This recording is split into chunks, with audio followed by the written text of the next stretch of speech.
Welcome to What AI Means, the podcast that asks scholars and creators about the significance of artificial intelligence for the world as they see it through the lenses of their disciplines and expertise. I'm Lee Spector, a professor of computer science at Amherst College, and today we'll be hearing from Michael Klare, who is a professor emeritus of peace and world security studies at Hampshire College and a senior visiting fellow at the Arms Control Association in Washington, D.C.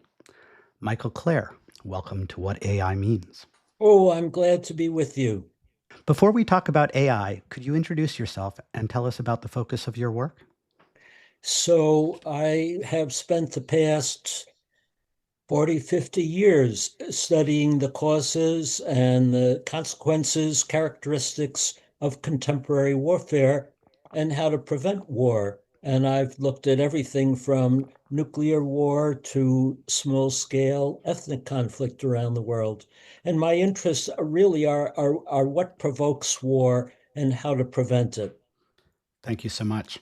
Now, the main question that I'm interested in asking you is how, through your work on peace and world security studies and what causes war and how to prevent it, how do you see the kind of artificial intelligence that we're currently seeing emerging affecting peace and world security and issues related to war and its prevention?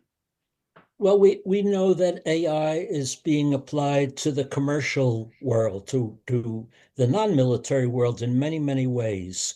And we see that it has benefits, but also it has drawbacks or at least areas of concern, like self-driving cars. Now, I look at the military world with the same eyes.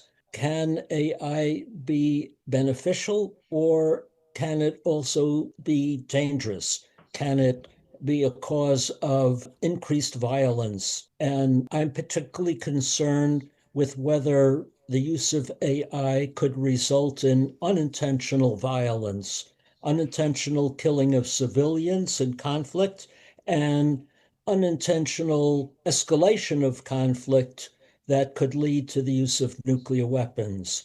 And those are the areas that I focus on. So, in terms of escalation, how do you see what is happening with AI as it is being adopted by militaries around the world, playing into the escalation risks? There are a variety of ways in which I see a potential for escalation occurring from the use of AI by the military. The use of AI by the military provides the use of weapons in a much more effective way in some circumstances. So, of course, people in the military want to use it. For example, it could be used to hunt enemy submarines in the ocean. The use of quantum computing combined with AI might make it easier to detect enemy submarines. The danger here is that it could detect not only enemy conventional submarines, attack submarines, but also enemy nuclear submarines. Why is this? That is, by that I mean enemy nuclear weapons bearing submarines, what we call ballistic missile submarines. The danger here is that these are supposed to be the most invulnerable second strike weapons you reserve only to deter an attack by another country. But if they become vulnerable, then countries may fear that their deterrence against a nuclear attack vanishes, and it might provoke them to use those nuclear weapons immediately rather than to keep them in reserve. So there's a escalatory pressure involved in the detection of these nuclear weapons carrying submarines.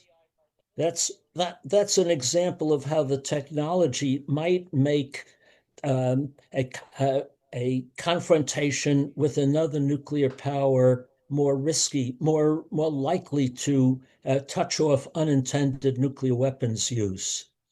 It sounds to me like the rapidity of developments and our uncertainty about the developments on the other side has the potential to seriously undermine stability, which is sort of the cornerstone of nuclear deterrence to date. Am I understanding that right? Yes, that's right. It, AI is being used in conventional operations and non-nuclear conventional operations to enhance the warfighting capabilities of our soldiers.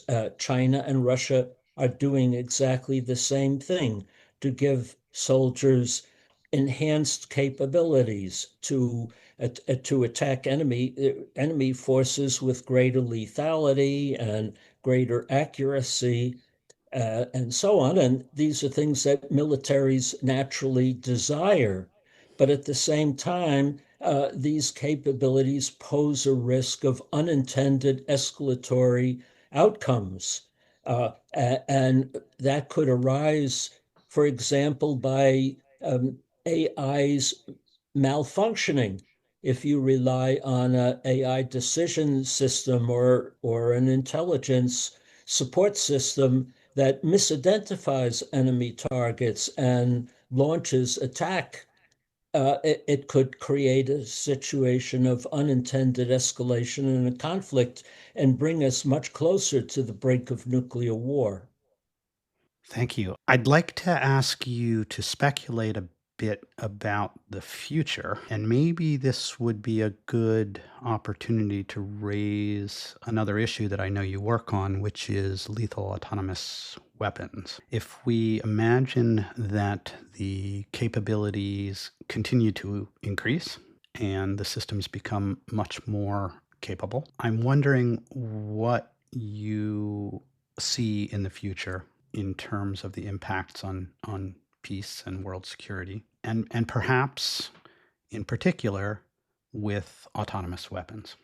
Well, this is a highly contested area, Lee. There are those who argue that it's possible to create fighting machines, autonomous fighting machines, air, sea, or ground fighting machines that can be trusted to make distinctions between civilian targets and legitimate military targets. In international law, this is a crucial requirement that a shooter be able to distinguish between civilians and combatants and to spare civilians from attack. And if they fail to make that distinction, they can be brought before courts, a military court or international court, and punished for that. So they're responsible for their actions.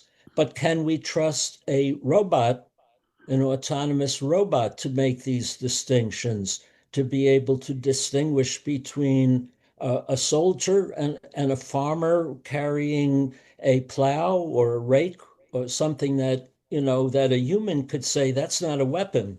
But can we trust a robot to make that distinction? I don't believe so.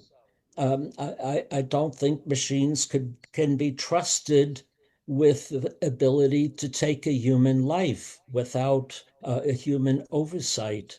So this is an issue that's being argued in various international meetings and forums, at meetings in Geneva under the auspices of the United Nations.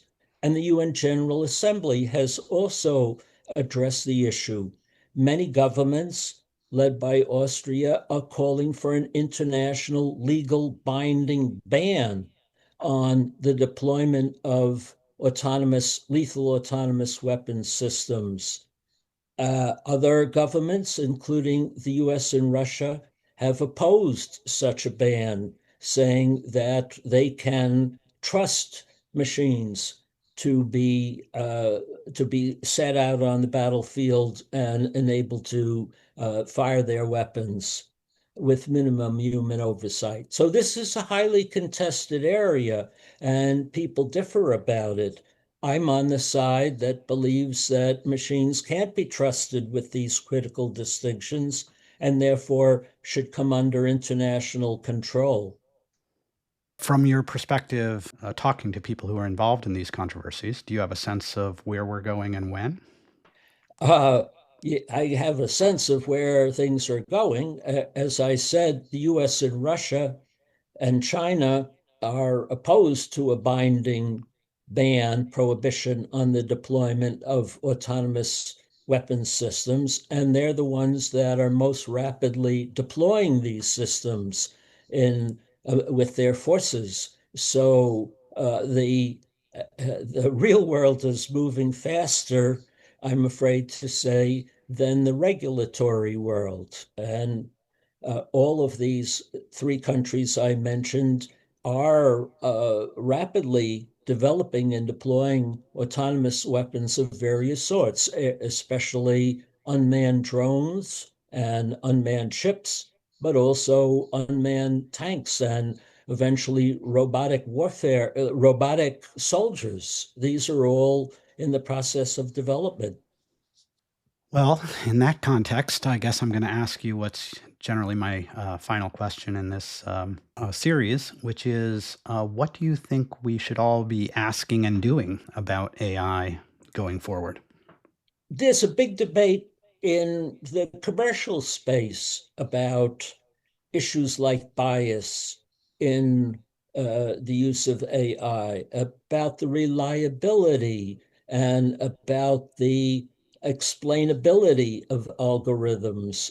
This exists in the commercial world, and we have to understand the same questions arise in the military world.